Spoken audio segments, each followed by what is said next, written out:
TV news, खबरें राज्य की हो या देश की, सभी खबरों से रूबरू कराना आपको हमारा मकसद है। चलिए इसी के साथ आगे बढ़ते हैं और देखते हैं आज की इस बड़ी खबर में क्या कुछ है खास।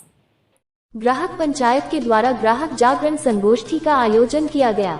बड़वानी 7 जनवरी। ग्राहक हित में अखिल भारतीय स्तर पर कार्यरत अखिल भारतीय ग्राहक पंचायत इकाई बड़वानी के तत्वावधान में ग्राहक जागरण हेतु एक संगोष्ठी का आयोजन आज दिनांक 7 जनवरी 2024 रविवार को दोपहर 2 बजे से राठौड़ धर्मशाला शुभम पैलेस के पास झमरिया गार्डन बड़वानी में किया गया। ग्राहक पंचायत बड़वानी के राजेश राठौड़ एवं सचिव यशवंत सुल्ताने ने बताया कि इस संगोष्ठी में कुल 3 सत्र किए गए, जिसमें प्रथम सत्र में श्री देवेंद्र दुबे अध्यक्ष ग्राहक पंचायत इंदौर डिजिटल अर्थव्यवस्था एवं ग्राह्य आक्रमण, दूसरे सत्र में श्री गोपाल स्वामी प्रांत सचिव स्वर्ण जयंती समिति ग्राहक पंचायत स्वरोजगार के नए आयाम एवं तृतीय सत्र में श्री सुहास पुंडलिक विधि प्रमुख मालवा प्रांत ग्राहक पंचायत ग्राहक हितैषी कानून और ग्राहक सुरक्षा इन विषयों पर मार्गदर्शन प्रदान करेंगे एवं जिज्ञासा समाधान किया गया। श्री राठौड़ और श्री सुल्ताने ने बड़वानी नगर के अधिकाधिक ग्राहक बंधुओं से इस कार्यक्रम में शामिल होकर ग्राहक जागरण का लाभ लिया। उन्होंने धन्यवाद एवं आभार माना। कार्यक्रम के अंत में विभिन्न प्रकारों के बैनर तले के नारे लगाते हुए राठौड़ धर्मशाला से निकल गए। बड़वानी से संजय बामनिया की रिपोर्ट। क्या परिचय आपका? मैं स्वर्ण जयंती महोत्सव जो मनाया जा रहा है उसका मालवा प्रांत का आज बड़वानी में हमारा उद्देश्य इसी हिसाब से जो हमारे उसमें स्वरोजगार को ऐसे बढ़ावा देना है। स्थानीय अगर अच्छा समझते हैं तो बिना किसी श्रम मिलेगा।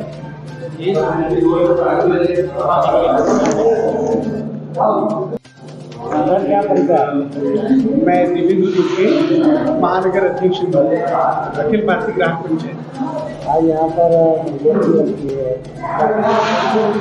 देखिए हमारा तो एक ही काम है, वो है ग्राहकों को जागरूक करना। हम इस काम में सब लगे हुए हैं और हमारा ग्राहकों को संगठित करना और उन्हें जागरूक करना वो हमारे लिए ये ग्राहक पंचायत का स्वर्ण जयंती वर्ष है। हमारे ऑर्गेनाइजेशन जो NGO है इसे 50 साल पूरे हो गए और 50 साल पूरे होने के उपलक्ष्य में हम जनता तक अधिक से अधिक लोगों तक पहुँचने का प्रयास कर रहे हैं ताकि हम उन्हें जागरूक कर सकें, उनके अधिकार बता सकें और उनको जो लूट होती है, जो कभी उनके साथ धोखा होता है, बेईमानी होती है, उसमें बचा जाए। क्या है जब तक जागरूक नहीं होगा ग्राहक अधिकार नहीं मानते। इसी विषय में हम लोग जागरूक करने का प्रयत्न। आज यहाँ धर्मशाला में संगोष्ठी हुई और क्या कार्यक्रम? देखिए एक संगोष्ठी हुई, इसके अलावा हम लोग एक रैली निकाले हैं जनता को जागरूक करने के लिए। एक छोटी सी रैली है, रैली में सब लोग अपनी पट्टियाँ लिए रहेंगे जिन पर नारे लिखे होंगे। क्या परिचय आपका? मैं सुहास पुंडलिक मालवा प्रांत विधि ये आज कार्यशाला की संगोष्ठी की बिहार पंचायत MRP का आप बता रहे थे, क्या बताने का मुख्य उद्देश्य ये था कि MRP यानी मैक्सिमम रिटेल प्राइस, कानूनी रूप से इसको यही बोलते हैं कि अधिकतम खुदरा मूल्य, यानी इससे ऊपर नहीं लेना, लेकिन इससे कम तो लिया जा सकता है। ग्राहकों को मोल भाव करने का पूरा अधिकार है।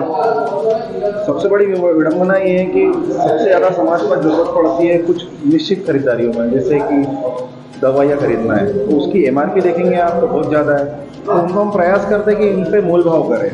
इसका कोई कमीशन फिक्स नहीं होता, मोल भाव करेंगे तो कम रेट में मिल सकती है। जेनेरिक दवा की ओर प्रोत्साहित करते हैं ताकि जेनेरिक दवा खरीदेंगे तो उनका एक बहुत बड़ा जो खर्च है वो कम हो।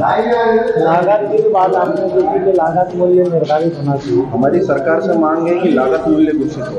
यदि लागत मूल्य घोषित होगी तो देश में क्रांतिकारी परिवर्तन होगा, ग्राहकों की जेब बचेगी। उदाहरण के लिए ये पेन है, ये पेन 10 रुपये का खरीदा मैंने, यदि इसकी कॉस्टिंग की बात करें तो हो सकता है 50 पैसे भी नहीं हो, लेकिन मैंने 10 रुपये में खरीदा। यदि लागत मूल्य घोषित हो जाएगी तो मुझे मोल भाव करने का पूरा अधिकार होगा, मुझे पता होगा कि इसकी वास्तविक कीमत कितनी है, बाजार में एक प्रतिस्पर्धा पैदा होगी, यानी कि अल्टीमेटली ग्राहकों को अधिकार मिलेगा कि वो उसको कम कीमत में खरीद सके। महंगाई पर कितना असर पड़ेगा? बहुत बड़ा क्रांतिकारी परिवर्तन हो जाएगा। जैसा कि यदि मैं बता रहा हूँ, मोटा मोटा रूप से भी बात करें तो 50 पैसे 1 रुपये। लेकिन मैं 10 रुपये में खरीद रहा हूँ। ऐसे दुनिया भर में कितने उत्पाद है, कितनी सर्विसेज है जिसकी कोई लागत अभी तक डिक्लेयर नहीं है। पानी की एक बॉटल में 15 रुपये में खरीदता हूँ, 20 में भी खरीदता हूँ, 80 में, 100 में, लेकिन उसकी लागत तो हम सभी को पता है, पूरा समाज जानता है कि उसकी लागत क्या होगी। लेकिन सिर्फ पैकिंग करके उस पानी की बोतल को 20 रुपये से 100 रुपये तक में बेचा जाएगा, तो ये तो सरासर अन्याय है ग्राहकों के साथ। अच्छा, होलोग्राम का क्या महत्व है? मतलब होलोग्राम का हॉलमार्क तो सोने चांदी की जो वस्तुएं होती है उसमें हमें ये चेक करना चाहिए, 6 यूनिट का उसका कोड होता है, BIS मार्क होता है। हॉलमार्क ये सरकार के द्वारा अनिवार्य किया गया है, यानी कि शुद्धता की गारंटी जो है वो हमें इन मार्कों से ही मिलेगी। यदि इस पर ये मार्क नहीं लगे, इसका मतलब हमें ये खरीदारी नहीं करना चाहिए।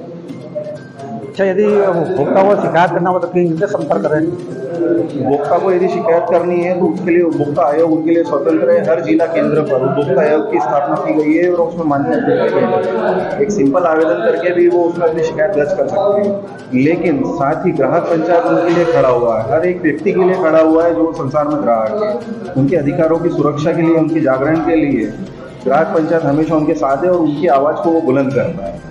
तो ग्राहक पंचायत के माध्यम से भी कोई ग्राहक जिसको समस्या है वो आ सकता है, ग्राहक पंचायत उनकी शिकायत दर्ज करेगा, क्योंकि ये कानून के अंतर्गत प्रावधान दिया गया है। जिस तरह PIL होता है, पब्लिक इंटरेस्ट लिटिगेशन, इस तरह से कंज्यूमर इंटरेस्ट लिटिगेशन, इस माध्यम से भी समाज की आवाज़ को एक रूप लाने के लिए कमीशन में हम ये केस कई बार ग्राहक जो है टैक्स बचाने के चक्कर में जो बिल लिया जाता है, आप उन ग्राहकों से क्या अपील करेंगे?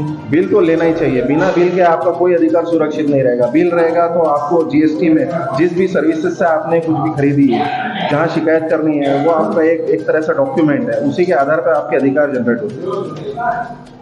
और इसके अतिरिक्त और अपील करना चाहेंगे ग्राहकों से? मैं ग्राहकों से जागरूक करना चाहूँगा कि आप ग्राहक आंदोलन से वो उससे जुड़े, ग्राहक आंदोलन से जुड़े, संगठन से जुड़े, वो ग्राहक आंदोलन को मदद करें। अभी हमने आपको इस बड़ी खबर से रूबरू कराया, ऐसी ही और तमाम खबरों से हम आपको रूबरू कराते रहेंगे। तब तक के लिए हमारे साथ बने रहिए और देखते रहिए KBS TV न्यूज, और हमारे चैनल को लाइक, सब्सक्राइब और शेयर जरूर करें और अपना प्यार हम तक ऐसे ही बनाए रखें।